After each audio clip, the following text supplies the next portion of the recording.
Et pour ce grand entretien, donc, nous retrouvons Philippe Prigent, avocat au barreau de Paris. Bonjour Philippe Prigent, merci d'être avec nous ce matin. Bonjour à vous et merci de votre invitation. Alors un titre assez large, affaire Portmanov, contrôle de l'information, état d'urgence et derrière toute cette actualité brûlante, la question du droit. Ce droit-là qui protège normalement les Français, remplit-il toujours son rôle? Dans l'affaire Portmanov, d'abord, on s'est demandé pourquoi est-ce que cette torture en direct avait pu avoir cours en France sans que quelqu'un intervienne, sans que soient punis ceux qui s'y livrer. Concernant le contrôle de l'information, on voit qu'à échelle européenne, il y a toujours de nouveaux projets pour pouvoir contrôler à la fois les réseaux sociaux, mais aussi les journalistes, les influenceurs. Et puis, de la même façon, on a appris que Emmanuel Macron envisageait de pouvoir réunir un conseil de défense pour pouvoir contrôler justement la désinformation des masses. On va pouvoir y venir, mais derrière tout ça, voilà, des mesures souvent très juridiques. Donc, on va parler de tout ça avec vous, Philippe Prigent. Commençons par l'affaire Portmanov, puisque vous vous êtes énormément mobilisé sur ce sujet, vous vous êtes intéressé à la façon dont les choses s'étaient déroulées et pourquoi est-ce qu'elles avaient pu se passer de la sorte en France. Donc commençons par vous demander votre analyse de cette terrible affaire. Rappelons-le aux auditeurs qui découvriraient la chose. Il s'agit d'un homme qui s'est laissé torturer en ligne par ce qu'on appelle des streamers. Il faudrait trouver un nom français pour Radio Courtoisie. Je vois Franck assez Je crois qu'on parle un peu dubitatif. de fabricants de contenu, de choses comme ça, mais enfin bon. Fabricants de contenu en Pourquoi ligne. pas, ouais. En tout cas, voilà, ils étaient en grosso modo entre 2 et 3 individus, souvent à le martyriser en ligne. Il a fini par mourir en direct. Il a été laissé pour mort durant des heures à la vue de tous. Ça a énormément choqué l'opinion publique. Donc voilà, Philippe Prigent, votre avis sur cette affaire? Alors, malheureusement, c'est simple. Alors, l'Arcom ne sert à rien, évidemment. Enfin, c'est une censure politique. Ils ont été prévenus à de nombreuses reprises. Il y a eu des signalements. Ils n'ont jamais, ne serait-ce qu'envoyé un petit mail au procureur de la République. Vous êtes président de l'Arcom, vous envoyez un petit mail au procureur en disant bon, il y a un bonhomme qui se fait torturer en direct. Il y a plein d'autres infractions aussi, extorsion, harcèlement, travail dissimulé, fraude fiscale, fraude sociale, violence en réunion, injure, diffamation et ainsi de suite. Bon, vous devriez pouvoir faire quelque chose, par exemple, une petite perquisition, une descente de police, un petit contrôle judiciaire. Rien, il n'y a même pas eu un mail ou un petit SMS à un parquet. Il y a aussi des délits de diffusion d'images violentes, hein, donc tous les parquets de France étaient compétents, à supposer que l'Arcom ne sache pas, sache pas contacter le parquet de Paris. C'est vrai que c'est à une demi-heure à pied dans Paris, donc c'est un peu loin. Voilà, ils pouvaient, enfin Nice, c'est à Paris, enfin c'est extrêmement simple. La partie qui est beaucoup plus inquiétante encore que le fait que l'Arcom ne serve à rien et soit effectivement uniquement une police politique, c'est qu'il y a normalement des procureurs.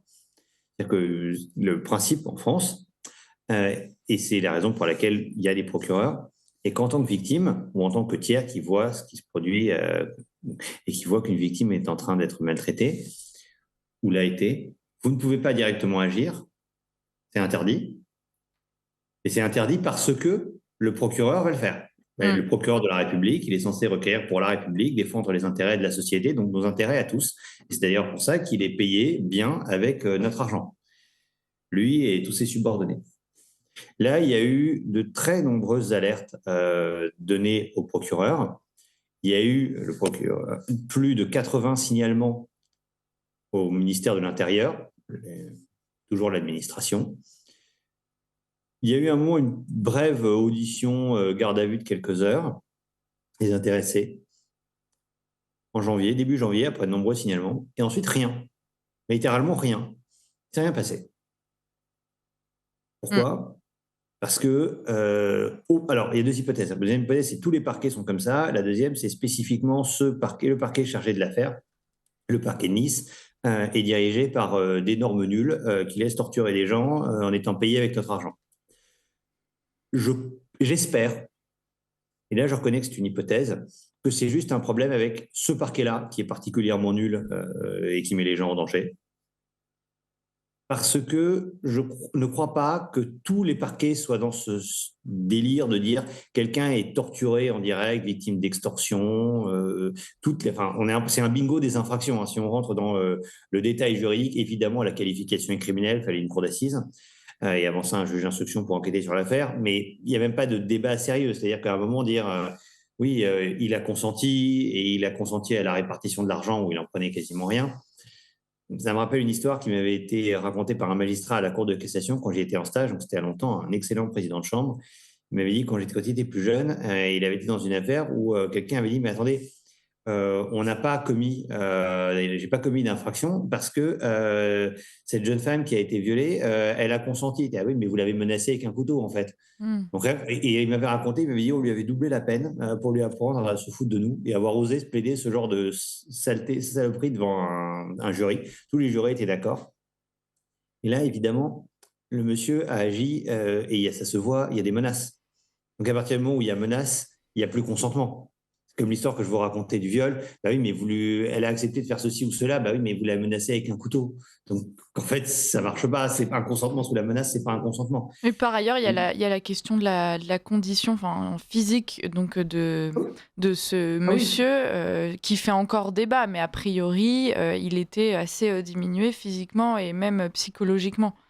Il est clairement en état de sujétion au sens des articles 222.1 et suivants du Code pénal. C'est une circonstance aggravante de la torture.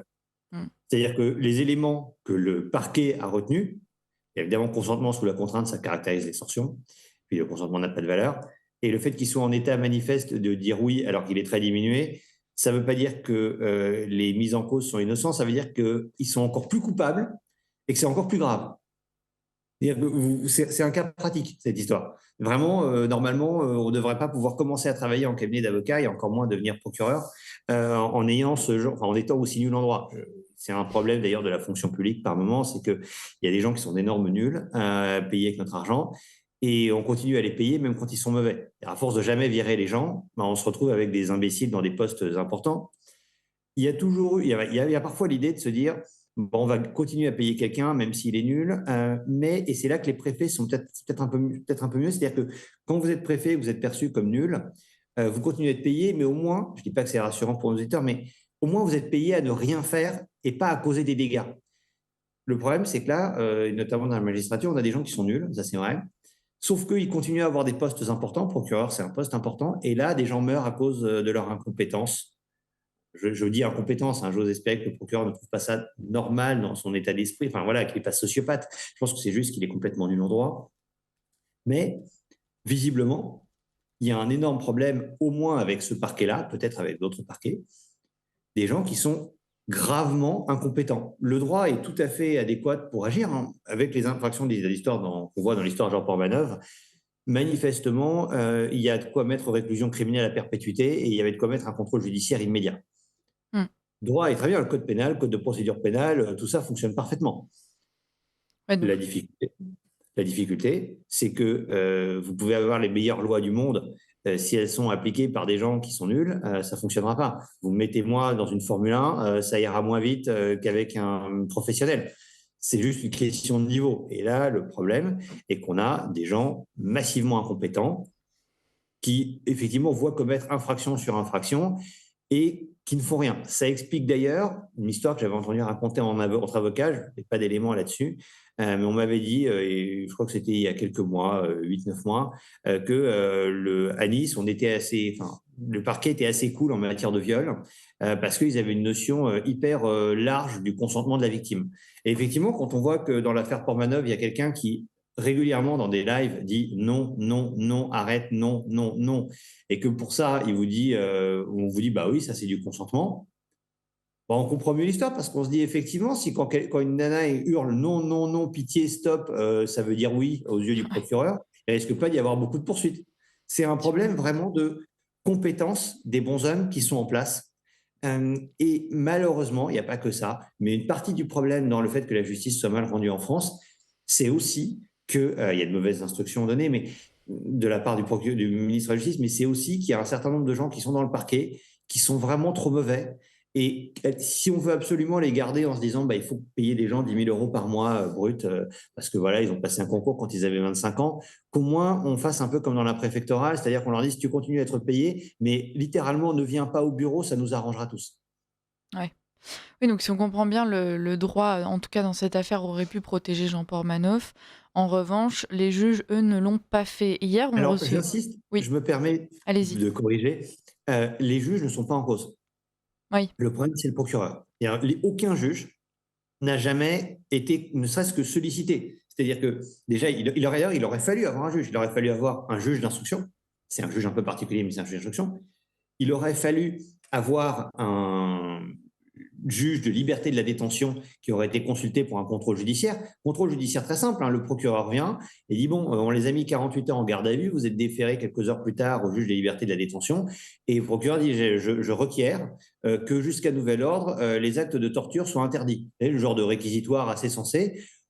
Très vraisemblablement, le juge auquel on demande ça dirait ouais, le temps de l'enquête, essayer d'arrêter de le torturer, ouais, ça paraît pas mal. Et puis d'ailleurs, si vous recommencez, puis c'est facile à voir puisque c'est en live, si jamais vous recommencez, on vous mettra en détention provisoire jusqu'au jugement. Et bah oui, si vous passez 8 ans en détention provisoire, ça vous apprendra à vous payer ma tête et à violer un contrôle judiciaire. C'était faisable. Et les juges, là-dessus, parfois ils ont des défauts, parfois il y a un point de laxisme. Mais cette histoire, Jean Portmanœuvre illustre bien d'ailleurs une partie du problème judiciaire, pas tout, qui est que les procureurs ne font pas leur travail. Or, le procureur joue le rôle de enfin, en fait, c'est comme s'il était l'un des avocats d'une des parties. Il y a un avocat en défense qui dit mon client n'a rien fait, puis de toute façon, c'est pas grave, ça c'est normal. Et vous avez un avocat en attaque, le procureur. Procureur, c'est un vieux mot pour dire avocat. Il y a 3 siècles, on disait procureur, pas avocat. Pour pouvoir, qui lui demande une peine et qui lui explique que la personne est réellement coupable. Mais si vous avez imaginez que vous êtes juge, et une sorte d'exercice d'empathie, même si je sais qu'ils ont souvent des défauts, mais vous êtes juge. Quelqu'un vous dit en défense, mais non, c'est pas grave, puis de toute façon, il n'y a rien fait. Et puis la personne qui est censée représenter l'accusation, aller très loin, être très offensif, défendre l'ordre public, défendre une thèse, vous dit, bon, oui, il y a une infraction, mais bon, les infractions les plus graves n'ont pas été commises, hein, tout ça, je ne le retire pas. Et en plus, franchement, ça n'a pas l'air si grave. Et puis moi, j'ai mis 3 ans à enquêter sur la question, parce que bon, non, mais voilà, c'est pas si important que ça, quoi. Imaginez que vous êtes juge, vous entendez avec une histoire comme ça. Est-ce que vous avez l'impression que les faits sont extrêmement graves si celui qui est censé le plus possible accuser le mis en cause qui est face à vous, vous dit franchement, ouais, il y a faute, mais bon, voilà, enfin, c'est plus carton jaune, quoi. Ça explique aussi beaucoup de choses. Et ça explique aussi pourquoi il y a un problème de politique pénale qu'il faut résoudre avec des instructions beaucoup plus sévères de la part du garde des Sceaux envers les procureurs. Là, l'instruction était par défaut, hein. Je ne crois pas une seconde, et en tout cas, il n'y a pas un seul élément en ce sens. Il n'y a pas une seule instruction du garde des Sceaux, du Pont-Moretti, Darmanin, qui on veut, disant torture, ça passe, extorsion, ça passe, fraude fiscale, ça passe, fraude sociale, ça passe, harcèlement, ça passe. Enfin, c'est écrit nulle part. C'est clairement pas le procureur qui a reçu un ordre. Mais il faut aussi, et ça va avec le pouvoir de donner des ordres, il faut aussi des sanctions en cas d'échec. Et le fait de garder des gens qui sont incompétents ou sociopathes à des postes de commandement est un véritable problème. On ne peut pas faire fonctionner une organisation si on conserve tous les nuls. Il y a un exemple que j'aime beaucoup, qui est le début de la guerre de 14, d'où vient le terme limogé. Pendant les premiers mois de la guerre de 14, on s'aperçoit que les généraux français, la plupart, il y en a qui sont bons, mais la plupart sont en fait d'étanches. Que fait le gouvernement? Il décide de les envoyer à Limoges. Et pourquoi il les envoie à Limoges? Parce qu'ils sont loin et ils ne pourront pas même donner de conseils aux autres. Les communications étaient mauvaises à Limoges à l'époque. Donc on était sûr qu'ils allaient rester là-bas. Et le gouvernement en vire les 2 tiers. Alors, parce qu'il y a les statuts de la fonction publique, les bons hommes continuent à être payés, mais au moins, ils ne vont plus donner de commandement et ils ne vont plus diriger une armée en temps de guerre. Et pendant toute la guerre de 14, c'est une des choses qui fait que le niveau des généraux s'améliore, c'est qu'en fait, on vire les nuls. Donc forcément, à la fin, on se retrouve avec Castelnau, Foch et ainsi de suite. Mais d'une certaine façon, c'est logique, parce qu'à force de virer les mauvais, vous ne gardez plus que les bons. Alors peut-être qu'il faudrait peut-être pas aller aussi loin, moi j'y suis favorable, mais on n'est pas obligé d'adhérer à cette idée. Mais au moins, les gens qui sont vraiment très mauvais devraient être écartés de leur fonction. Le substitut du procureur qui était en charge de cette affaire, par exemple, voit toutes ces infractions et il ne voit pas le problème. Mais il faut bien voir, et je m'adresse entre guillemets à nos auditrices, si vous êtes dans des Alpes-Maritimes et que vous êtes victime de viol, c'est ce monsieur-là qui va apprécier la notion de consentement. Ouais. C'est pas très rassurant quand même. Et je rappelle que lui, en brut, le procureur est à plus de 10 000 euros par mois brut. Ce sont des gens qui sont bien payés quand même. En plus, ils ont des vraies fonctions importantes.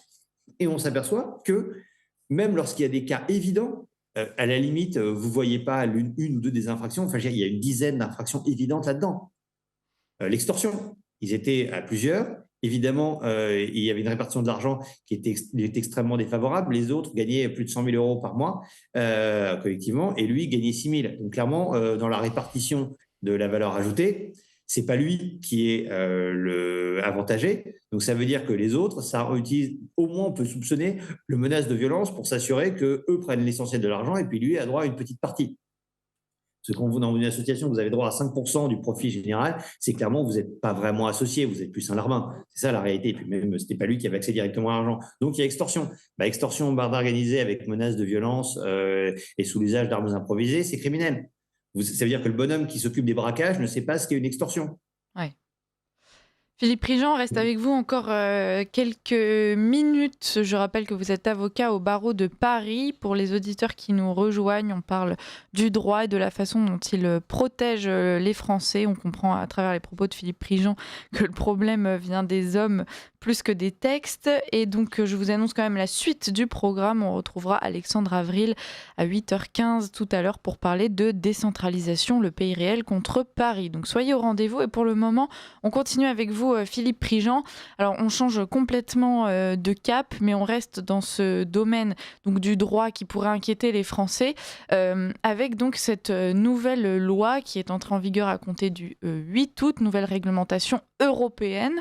Alors, ça va être un débat en soi. Une fois de plus, c'est une norme européenne avec le European Media Freedom Act, pardonnez mon accent et pardonnez l'anglais, c'est comme ça qu'il s'appelle. Donc, il veut imposer à tous les États membres des règles communes visant à garantir l'indépendance éditoriale et fonctionnelle des médias de service public. Alors, présenté comme ça, Philippe Prigent, on pourrait se dire oui, pourquoi pas, l'idée est bonne, garder une indépendance éditoriale, c'est plutôt chouette. Néanmoins, donc, l'un des organismes qui a poussé cette loi, c'est Reporters sans frontières.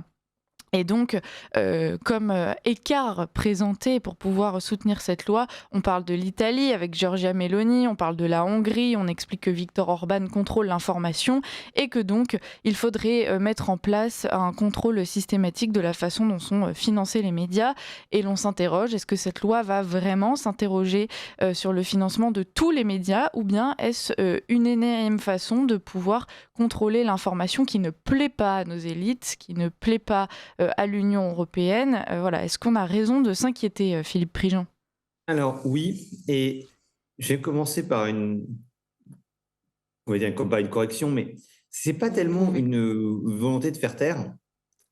C'est une volonté de s'assurer que des gens à l'intérieur d'entreprises ou du service public bénéficient d'une indépendance, mais qui n'est pas une bonne chose. C'est-à-dire que c'est s'assurer que vous avez des gens qui ont des opinions politiques marquées. Si vous allez sur France Inter, vous n'avez pas besoin de payer les gens pour qu'ils soient de gauche. Spontanément, c'est codé en dur. Mais que cela devienne invirables grâce au droit et qu'ils puissent ainsi utiliser l'argent public. Parce que quand on dit un service public est indépendant, non, c'est littéralement payé par les gens. Il faut qu'ils puissent continuer à être payés par le service public pour pouvoir faire de la propagande dans le sens qui les intéresse. C'est ça le cœur de ce mécanisme de dire on va protéger l'indépendance des membres du service public, des journalistes du service public. Ce n'est pas du tout une protection du pluralisme, c'est une protection des bons hommes qui sont en place et de ceux qu'ils vont recruter pour s'assurer qu'ils continuent à faire de la propagande et que demain, un gouvernement ne puisse pas dire, par exemple en France, en fait, France Inter, vous êtes gentil, mais vous faites constamment de la propagande pour le NFP, puis quand vous avez les pulsion libérale, vous faites de la propagande pour Gabriel Attal, tout ça est fait avec de l'argent public, donc ça ne va pas être possible, on va vous privatiser. Ou on va vous dire, à l'avenir, vous vous assurez que tous les points de vue sont représentés à égalité. Et ça, clairement, l'Union européenne, enfin les technocrates de l'Union européenne n'en veulent pas. Ils veulent, d'ailleurs, ce qu'ils ont, d'une certaine façon, ils sont sympas parce qu'ils veulent, pour les journalistes du service public, le même degré d'indépendance, propriété de sa charge que ce qu'ils ont eux-mêmes. Quand on dit vous êtes un fonctionnaire et vous êtes indépendant, c'est-à-dire invirable, pour pouvoir mettre en place vos idées, C'est pas quelque chose de moderne ou de souhaitable, c'est ce qu'on avait sous l'Ancien Régime. C'est un mécanisme où les gens étaient littéralement propriétaires de leur charge. Vous aviez une fonction dans la fonction publique, et pour un peu à cette époque, ça s'appliquait surtout aux magistrats. Et en fait, une fois que vous êtes en place, vous faites ce que vous voulez. Et vous pouvez être extraordinairement partial ou extrêmement incompétent, vous allez quand même conserver votre argent. Et vous allez pouvoir exiger chaque mois que l'État vous verse de l'argent. Donc, en fait, que les contribuables vous versent de l'argent.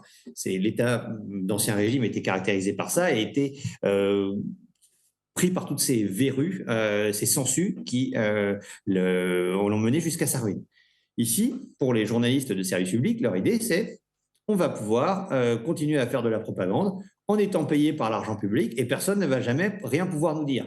Et alors ensuite, quand on nous explique qu'il y a une garantie du pluralisme, alors il y a un recours que j'ai fait avec notamment le Cercle Droit et Liberté, le GIM, d'autres associations, contre le mécanisme de la mise en œuvre actuelle des temps de parole. On avait regardé par intelligence artificielle, selon les propres données de l'Arcom, de 2022 à 2024, pendant 2 ans, l'opposition, grosso modo, de Éric Ciotti à Éric Zemmour, en passant par le Rassemblement national, avait 10% du temps de parole.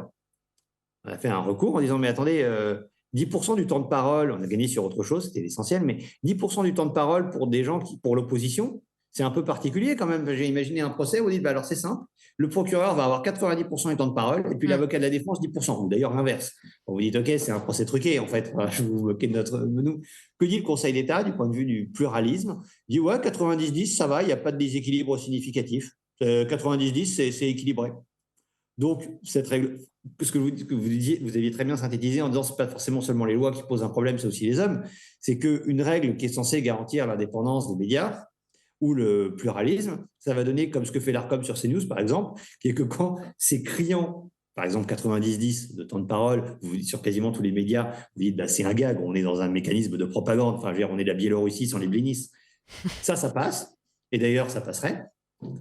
Par contre, là où il y aurait un problème, c'est dès qu'on essaierait de trouver, par exemple, sur Radio Courtoisie, en disant « Ah, mais attendez, il y a un auditeur qui, là, a fait un don de 3500, alors que, en fait, il aurait peut-être dû donner seulement 3442 en vertu de l'alinéa B, paragraphe 4, sous-section 5 des lignes directrices publiées sur un obscur site Internet de l'Arcom. » C'est à ça que ça sert. Ça va servir donc à protéger d'un côté les amis et de l'autre à chercher tout plein de micro-infractions, évidemment sans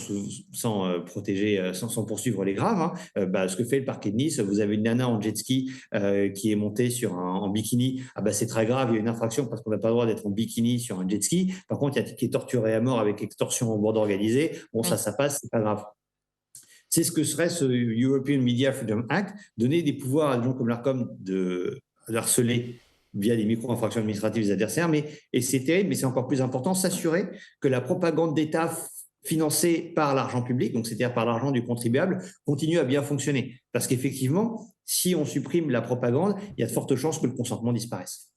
Alors, on comprend donc que ce sont les hommes qui peuvent utiliser le droit à des fins politiques. C'est d'ailleurs quelque chose qu'on sait depuis maintenant quelques années, enfin qu'on constate et on en parle à notre antenne. Le dernier point que je voulais très rapidement aborder avec vous, Philippe Prigent, en 2 minutes, puisqu'ensuite Jonathan Sturel nous rejoint, c'est donc la crainte de nos auditeurs, en tout cas, qu'Emmanuel Macron puisse se maintenir en place au-delà de son mandat en instaurant ce fameux état d'urgence. Voilà, il craint qu'ils se servent du 10 septembre et des émeutes qui pourraient avoir lieu dans le pays pour pouvoir donc légalement se maintenir au poste de président. Qu'est-ce que vous en pensez ? Alors, l'état d'urgence, là-dessus, ne permet pas de se maintenir comme président. C'est-à-dire que de toute façon, il est président jusqu'au terme de son mandat. Voilà, s'il y a des émeutes, il reste quand même président. Le principe, et c'est d'ailleurs bien normal, c'est qu'il ne suffit pas qu'il y ait des émeutes pour que le mandat du président de la République ou des députés soit frappé de caducité. Sinon, il suffirait, parce que ce sont eux qui font les émeutes, à chaque fois aux gauchistes de faire des émeutes, et puis alors là, le président perd son mandat, et puis alors, la seule façon de s'en défendre, c'est de mettre en place un état d'urgence. Heureusement, Jean-Luc Mélenchon et ses copains n'ont pas un tel droit de veto sur la direction de la politique nationale. Et puis alors, même s'ils sont alliés pour gagner les élections quand à chaque fois 2017, 2022, 2024, les centristes n'ont pas envie de donner aux gauchistes un tel pouvoir. Ils s'en servent, mais c'est comme le directoire au début de la Révolution. On sert des Jacobins, mais on ne va pas non plus vraiment leur confier le pouvoir. Ces gens sont quand même des abrutis. Mm. Par conséquent, non, il n'y a aucun risque qu'il utilise ça pour se maintenir en place, parce que de toute façon, il va rester en place de toute façon, et il va rester en place jusqu'à mai 2027 s'il le souhaite, et avant, s'il y a trop de problèmes budgétaires. Parce qu'en réalité, ceux qui menacent le plus Emmanuel Macron, ce n'est pas des gauchistes qui s'agitent en disant faut encore plus de taxes, faut encore plus d'impôts, et ainsi de suite. Ce n'est pas ça qui va mettre à bas le pays, ou qui va forcer Emmanuel Macron à démissionner. Ce qui va poser un problème, c'est qu'effectivement, on a un budget extraordinairement dispendieux, où on est au bord de la banqueroute. Et là-dessus, si on s'en occupe pas, effectivement, on va juste pas pouvoir payer les factures, ou alors il va falloir mettre en place des mécanismes beaucoup plus coercitifs pour pouvoir confisquer l'argent des actifs afin de le dispenser à droite à gauche. Philippe Prigent, merci pour cette première partie d'entretien. Nous sommes rejoints par Jonathan Sturel, qui est auteur et éditeur, auteur de L'arrière-petit-fils aux éditions du Verbe Haut. Bonjour Jonathan Sturel, est-ce que vous nous entendez bien ? Je vous entends parfaitement et je vous vois aussi. Est-ce que c'est réciproque ? Tout à fait. Alors on vous présente donc aux auditeurs, Jonathan Sturel sera un de nos nouveaux chroniqueurs pour cette nouvelle saison. Jonathan Sturel, je vous laisse la parole pendant quelques minutes et puis ensuite on discutera du sujet de votre chronique avec Philippe Prigent. Allez-y. Très bien, je vous remercie pour l'invitation et je vais m'y atteler immédiatement. Moi, ce que je voulais faire, c'était parler alors de l'un des aspects de ce que l'on appelle depuis quelques jours l'affaire Portmanov, pas parler de l'affaire en elle-même, sur beaucoup en ont déjà parlé, beaucoup de choses ont été dites et très justement dites et qui mériteront d'être redites en temps et en heure, mais en me concentrant sur un point précis de cette affaire qui m'a été inspiré et qui concerne la ligne de défense des tortionnaires en question et de leurs avocats par conséquent, laquelle ligne consiste à dire que si Jean Portmanov est mort, ce n'est pas parce qu'il a été humilié, souillé, déshumanisé, martyrisé psychiquement et physiquement pendant des mois par une équipe de barbares, mais parce qu'il avait tout simplement une santé précaire. Et moi, ce qui m'intéresse, c'est de voir si la justice retiendra cet argument et si elle dédouanera les tortionnaires de leurs responsabilités immédiates en rendant un verdict qui conclura qu'il est mort, effectivement, mais de causes liées à sa mauvaise santé, mais sans lien avec le traitement que lui réservaient ses bourreaux. En somme, nous allons voir si la justice acceptera ou non de reconnaître le lien de cause à effet. Et c'est précisément de ce lien de cause à effet que je voudrais parler aujourd'hui. Il existe dans nos lois, votre invité le sait très bien, un concept que je trouve moi-même très étonnant, que je trouve en réalité totalement lunaire, c'est le concept d'incitation. Il y a toute une série de lois sur l'incitation et particulièrement sur l'incitation à la haine. Alors, l'incitation à quelque chose, c'est une autre façon, ni plus ni moins, de nommer ce fameux lien de cause à effet. Autrement dit, la loi dit que les propos que vous tenez sont susceptibles de vous faire poursuivre et condamner en justice, non pour ce qu'ils sont en eux-mêmes finalement, mais à cause de leur potentiel incitateur, leur potentiel d'incitation, car vos propos, juge la loi, incitent notamment à la haine, ce qui implique qu'elle établit un lien de cause à effet, le fameux lien de cause à effet, entre ce que vous dites et les répercussions que cela est susceptible d'avoir sur un auditoire que cette loi croit capable par conséquent de développer subitement un sentiment de haine après vous avoir entendu. Or, disons-le clairement, à mon avis, ce concept d'incitation punitive est effectivement totalement lunaire, et ce pour plusieurs raisons. D'abord parce que l'affirmation selon laquelle un propos incite à la haine ne repose sur rien qui soit vérifiable, sur rien de constatable factuellement et sur rien de quantifiable. Il est absolument impossible de savoir si le propos incriminé est ou a été capable d'inciter à la haine. De même d'ailleurs qu'il est impossible de définir en l'occurrence quelle serait cette haine que vous auriez fait naître chez votre auditoire, quelle serait sa nature, qu'est-ce qu'elle impliquerait, comment elle se mesurerait, comment elle se jaugerait, se jugerait, comment elle s'évaluerait. Il est impossible en réalité d'établir un lien de cause à effet entre la diffusion d'un propos quelconque et d'une quelconque haine à laquelle il aurait incité, on ne sait pas trop comment d'ailleurs. Pourtant, la loi permet de poursuivre et de condamner quelqu'un au nom de ce principe, à mon avis totalement vaporeux, abstrait au possible, invérifiable dans les faits et inquantifiable. Le juge vous dit « vous avez incité à la haine » et il vous condamne. Ici, la seule réponse crédible et logique à lui opposer serait de lui réclamer des preuves de ce qu'il avance, de lui demander qui a été incité à la haine, qui a fait quoi concrètement de répréhensible après avoir entendu le propos incriminé. Et là encore, il faudrait qu'il nous explique, ce juge, comment il a réussi, lui, à savoir que celui qui a été incité à la haine n'avait pas déjà la haine en lui avant d'entendre le propos incriminé. Et là encore, je continue, j'insiste, quand bien même le juge serait parvenu miraculeusement à répondre concrètement et réellement à toutes ces interrogations, il faudrait encore, pour justifier la condamnation, c'est-à-dire la transformation performative d'un citoyen en délinquant, qu'il prouve que le propos incriminé a une quelconque responsabilité, a eu une quelconque influence dans la commission a posteriori d'un acte, d'un délit ou d'un crime motivé par la haine, c'est-à-dire qu'il prouve que c'est à cause du propos incriminé que ces mauvaises actions ont été menées et qu'elles ne l'auraient pas été sans le propos en question. Alors moi, je dis bon courage aux juges ou même aux législateurs qui voudraient bien répondre concrètement à ces questions. La réalité, c'est qu'ils ne le peuvent pas. Et pourtant, les législateurs valident ces lois, les renforcent régulièrement, qui plus est, et les juges les appliquent. Or, à mon avis, une notion aussi abstraite, aussi invérifiable, ouvre nécessairement, et j'ose même dire inévitablement, la porte à toutes les interprétations, et pire encore, à toutes les spéculations. Pour être plus crédible, au moins sur le chapitre des faits et de la logique, le juge qui condamne devrait dire, de point ouvrir les guillemets, je vous condamne parce qu'il existe une possibilité, je suppose, certes impossible à démontrer, à vérifier ou à prouver, que votre propos, s'il tombait dans les oreilles de quelqu'un, pourrait, dans certains cas que je ne peux pas quantifier, l'encourager, par un lien de cause à effet que je ne peux pas démontrer, à ressentir ou à exprimer de la haine, sentiment que je suis par ailleurs bien incapable de définir autant en théorie qu'en pratique. Pourtant, je vous condamne. Autrement dit, je fais en sorte, par ma décision, que le citoyen que vous étiez en entrant dans mon tribunal le quitte sous les traits d'un hors-la-loi condamné pour un crime qui n'a pas encore eu lieu, qui n'aura probablement jamais lieu, et que je ne pourrai de toute façon jamais relier à vous s'il devait avoir lieu un jour. Comment peut-on accepter qu'il existe dans notre appareil de justice un ensemble de lois capables de fonder des décisions de cette importance sur des bases aussi floues, abstraites et invérifiables? Et pour le dire encore plus directement, comment peut-on accepter qu'il existe des lois qui condamnent des citoyens pour des faits qu'ils n'ont pas commis, mais dont on suppose qu'ils pourraient l'être par d'autres dans le futur? Or, c'est exactement ce que ces lois permettent de faire, et c'est, à vrai dire, insupportable, autant moralement que politiquement et même que philosophiquement. La loi ne devrait pas permettre de condamner spéculativement des gens pour des faits qui n'ont pas encore eu lieu, qui n'auront sans doute jamais lieu et que l'on ne pourra de toute façon jamais relier à la personne condamnée. Les lois ne devraient servir qu'à condamner pour des délits et des crimes qui ont eu lieu, commis par des gens dont il est prouvé qu'ils en sont les auteurs. Les lois sur l'incitation n'appartiennent pas, à mon avis, au registre de la justice, mais à celui de la politique pure. Et d'ailleurs, elles sont systématiquement utilisées par qui? Eh bien, par des gens dont l'implication politique est connue et publique.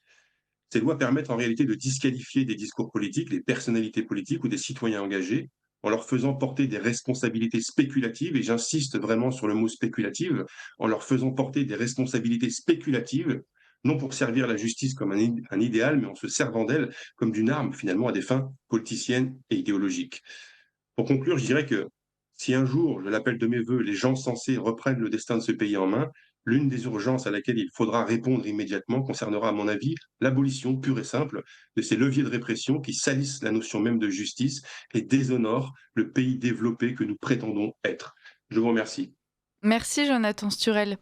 Alors dans un instant, on va retrouver Philippe Prigent. Ben non, il est toujours avec nous. Je plaisante avec Franck parce qu'on est en train de mettre au point notre nouvelle programmation. Donc, et c'est pas gagné encore. Voilà, ça va s'affiner au cours de la semaine. Voilà, mais on retrouve Philippe Prigent. Vous n'aurez pas la petite musique qui devait vous introduire Philippe Prigent, mais vous avez entendu Jonathan Sturel et c'est le principal. Merci beaucoup pour cette chronique, Jonathan Sturel. C'était passionnant. Votre avis, Philippe Prigent, sur ce point que soulève Jonathan Sturel et donc cette question de l'incitation dans le droit? Alors, Philippe Prigent, Franck va, va trouver un moyen de vous rendre la parole. On ne vous entendait plus. Je vais être un peu plus mesuré. Pourquoi? Dans l'affaire Jean-Paul Manœuvre, il y a un délit. Il y en a plein. Hein. Quand je vous disais c'est un cas pratique, c'est vrai. L'un des délits qui a été commis par ceux qui ont donné pour que les actes de torture aient lieu, et qui, lui, était caractérisé de façon évidente, même s'il y avait consentement en réalité de la victime, parce que le consentement ne se voyait pas, c'est le délit de provocation à commettre des actes de torture, même si ces actes ne sont pas accomplis. Si vous payez quelqu'un pour commettre des actes de torture, même si la personne vous dit « non, mais en fait, je ne vais pas torturer quelqu'un, je ne suis pas un dingue », ce qui est la réaction, je pense, de 99,9% des gens, enfin, j'espère, vous êtes quand même poursuivi, enfin, vous encourez une condamnation de 10 ans d'emprisonnement parce que si vous êtes prêt à payer des gens pour torturer d'autres gens, c'est probablement que vous êtes quelqu'un de dangereux déjà, ça c'est plutôt vrai, et qu'à un moment, à force de proposer de l'argent à d'autres pour qu'ils en torturent des tiers, ça risque de mal se passer. Il y a un autre délit qui est, lui, ancien, qui date de la loi de 1880. Aujourd'hui, on a ajouté plein de choses dans la loi sur la liberté de la presse pour réduire la liberté d'expression, mais la version Troisième République normale du délit était civilisée avant qu'on devienne un pays autoritaire, qui est la provocation à commettre des crimes. Clairement, vous appelez à violer des gosses, à égorger vos voisins, et ainsi de suite. Même si personne ne vous écoute parce que les gens se disent « mais c'est un dingue », vous prenez quand même une sanction, vous encourez 1 an de prison. Disant, voilà, l'appel public au viol, il faut essayer de limiter, quoi, parce que les gens risquent d'écouter. Donc, l'idée d'avoir quelqu'un qui provoque à commettre des infractions, même sans que ce soit suivi des faits, quand ce sont des crimes, c'est pas forcément si choquant que ça, même si la provocation n'est pas suivie des faits, parce que l'idée, c'est d'éviter que des gens commettent des infractions précises. Donc la notion en soi de provocation, même s'il n'y a pas de mise en œuvre derrière, pour un crime, pour le coup, ça ne me paraît pas insensé, mais pour essayer d'éviter de faire ressortir, pas chez tout le monde, parce que l'immense majorité, j'en ai pas comme ça, mais chez les gens les plus bizarres, des pulsions un peu bizarres, en disant, en fait, c'est autorisé, tiens, si on a le droit de torturer les gens, je vais le faire. Là où ça devient délirant, c'est que, et c'est ce que très mentionne M. Sturel, effectivement, c'est une loi. C'est une partie qui a été ajoutée en 72, qui a une interprétation très étrange, on va dire très extensive par les magistrats, de la notion de provocation à la haine raciale, religieuse, en fonction de l'orientation sexuelle et ainsi de suite. Soyons clairs, c'est pas une loi en raison de ce que vous allez provoquer comme sentiment chez les gens. C'est une loi qui consiste à museler, enfin qui sert aujourd'hui, comme ça qu'elle sert à museler les opposants politiques. Ça consiste juste à dire, si quelqu'un critique trop l'immigration, on va pouvoir lui infliger des amendes. À chaque fois qu'il critique l'immigration, on peut lui infliger des dizaines de millions d'euros d'amende. Donc soit il est extrêmement courageux et il a de l'argent pour pouvoir bien se défendre techniquement, parce qu'il y a des défenses techniques, il faut juste avoir l'argent. Soit on va réussir, et puis il y a en clair, il y a vraiment beaucoup d'argent où il y a des avocats qui veulent l'aider. Par exemple, Éric Zemmour qui est régulièrement poursuivi dans la 17e chambre, un excellent avocat en droit de la presse qui s'appelle mon confrère Olivier Pardo, et ainsi de suite. Donc effectivement, il s'en sort parce que je pense qu'Olivier Pardo lui fait un tarif plus faible et qu'en plus, il est super bon dans ce domaine spécifique. Mais la plupart des gens n'ont pas cette défense-là, puis ils ne sont pas forcément prêts à se dire ce qui arrive à Éric Zemmour, je me prends des dizaines de milliers d'euros d'amende parce qu'il a quand même cette risque en permanence. C'est une loi qui sert juste à faire taire les gens. C'est juste à ça que ça sert. Mais ça illustre, en réalité, le fait que une partie de nos procureurs, et d'ailleurs ceux qui poursuivent pour les procureurs de Paris, poursuivent régulièrement des gens pour soi-disant atteinte à la provocation à la haine raciale et ainsi de suite. Et à côté de ça, il y a de la provocation à la torture en direct, avec don et promesse pour pouvoir commettre des actes de torture, 10 ans de prison quand même. Bon. Et puis sérieusement à la question de la complicité tout court, parce que si vous donnez de l'argent et tout, on peut carrément aller voir la complicité. Quand c'est complicité de criminel, ça devient criminel évidemment.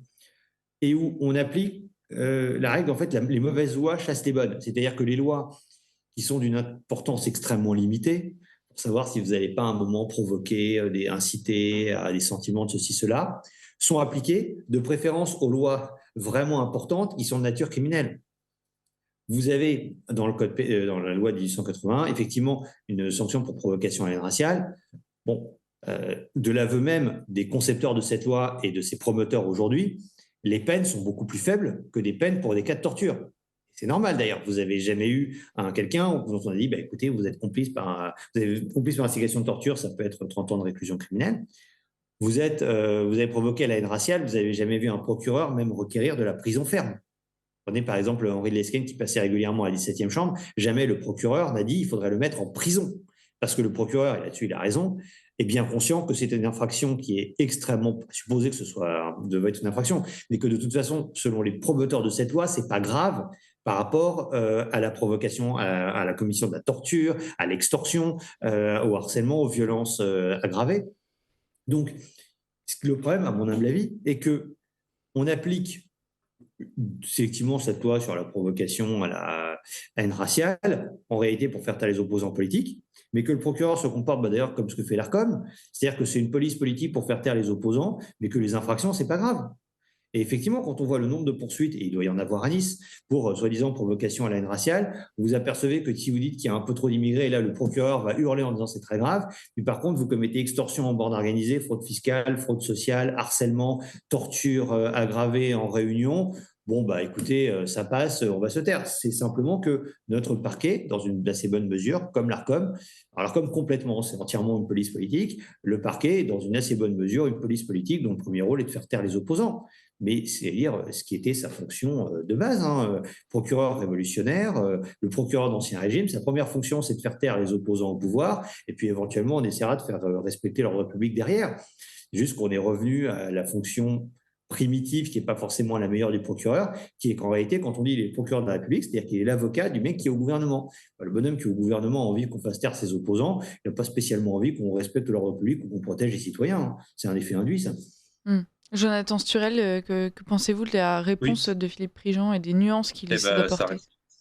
la réponse est excellente et la nuance, j'aurais aimé l'apporter moi-même dans ma propre chronique, mais ça l'aurait fait durer un peu plus longtemps et je sais que je suis un peu limité par le temps, donc je suis content qu'il le fasse et je confirme qu'effectivement, je fais une distinction totale entre l'appel à la commission d'un délit, qu'il soit suivi des faits ou non, parce que je sais que malheureusement, dans nos sociétés, il y a des gens qui sont de constitution mentale ou intellectuelle ou morale même suffisamment incomplète pour céder à la tentation à des tentations étonnantes à laquelle ils auraient été poussés par des gens plus malicieux et fourbes. Et effectivement, quelqu'un qui dirait, nominativement ou non, il faudrait tuer un tel ou il faudrait éliminer un tel, qu'il soit condamné pour avoir incité ou tenté d'inciter à la commission de ce genre de délit, je suis parfaitement d'accord, et pour les raisons d'ailleurs que votre invité a précisé. C'est pourquoi je fais vraiment une distinction entre l'incitation à la commission d'un délit, quel qu'il soit, et l'incitation à la haine, en ce sens que la haine, je ne comprends même pas que la haine soit un sujet de droit. La haine, c'est quelque chose qui est discuté, disputé par quoi? Les philosophes éventuellement, par les religieux depuis 2000, 3000, 4000 ans. Est-ce que quelqu'un est capable de nous dire exactement, d'un point de vue philosophique et d'un point de vue moral, ce qu'est exactement la haine, comment on peut circonscrire ce sentiment? Eh bien, quelque chose que les philosophes n'ont pas réussi à faire depuis 3000 ans, on prétend que les juges sont capables de le faire et sont capables de distinguer dans le discours de quelqu'un si ce discours contient de la haine, s'il est susceptible d'inciter à la haine, sans jamais nous dire ce que cela signifie exactement d'inciter à la haine et sans jamais nous dire celui qui a été incité à la haine, qu'est-ce qu'il a fait de cette haine à laquelle il a été incité. Donc évidemment, l'appel à la commission d'un délit, d'un crime, etc., je suis parfaitement d'accord qu'il faut l'encadrer et même le sanctionner sévèrement s'il le faut, parce que malheureusement, dans la société, il y a beaucoup de gens qui sont capables de répondre à ces appels malveillants. Mais je fais vraiment la distinction, mais je pense que de toute façon, Philippe Prigent l'a fait aussi dans son propos rectificatif, qu'il y a une différence entre l'appel à la commission d'un délit caractérisable et la haine, qui est en fait un sentiment qui, par définition, est insaisissable, impossible à circonscrire, autant chez celui qui prétend y avoir été incité que chez celui dont on accuse que l'on accuse d'être l'incitateur à ce sentiment. C'est trop flou, c'est trop abstrait, et c'est pour ça que je crains que des lois qui incitent à quelque chose d'aussi flou, d'aussi abstrait, et que on donne le pouvoir aux juges de circonscrire un sujet qui ne l'a jamais été correctement par les philosophes depuis 3000 ans, ça ouvre nécessairement la porte à des interprétations et à des spéculations. Et ce que je crains, ce que je n'aime pas, on ne peut pas accepter à mon avis, c'est que la justice, qui est censée se fonder uniquement sur des faits vérifiables, sur des faits caractérisables, caractérisés, eh bien, subitement, se retrouve avec le pouvoir de faire la pluie et le beau temps sur la vie de quelqu'un en fonction des propos qu'il a tenus et qui est capable de dire, comme je dis dans ma chronique, de transformer le citoyen en délinquant sous prétexte qu'il a tenu un propos, sachant que c'est pas le propos en lui-même qui est condamné, c'est les éventuelles répercussions qu'il pourrait avoir. C'est trop vaporeux.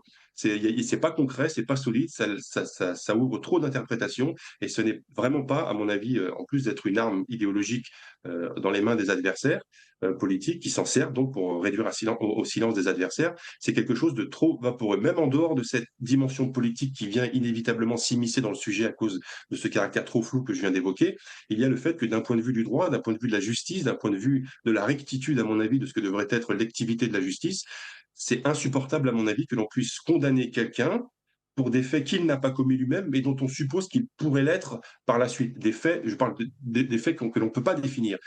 Vous avez incité à la haine, très bien. Quelqu'un vous a entendu, il est devenu haineux. Mmh. Qu'est-ce qu'il a fait de cette haine? Qu'est-ce qu'il a fait de cette haine? On ne sait pas, on est incapable de le dire, et c'est vraiment sur ça que je voulais mettre le doigt, tout en admettant évidemment que le correctif de notre invité et ami est parfaitement justifié, et j'y adhère d'ailleurs.